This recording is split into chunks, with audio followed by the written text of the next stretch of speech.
một hai ba tầm 2 mét rưỡi không? 4 5 5 6 6 mũi cua luôn. Nó chuẩn bị chia đàn rồi. Tổ này coi mấy lần mật vô. Ô tên mạc ngày xưa nó cái tí đâu có tầng có ngấn ở đồng hoàng.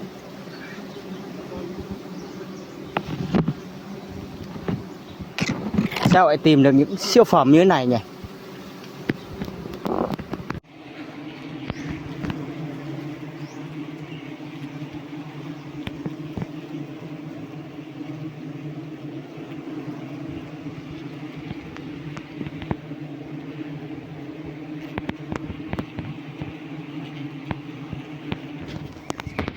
Cận cảnh tổ ong này.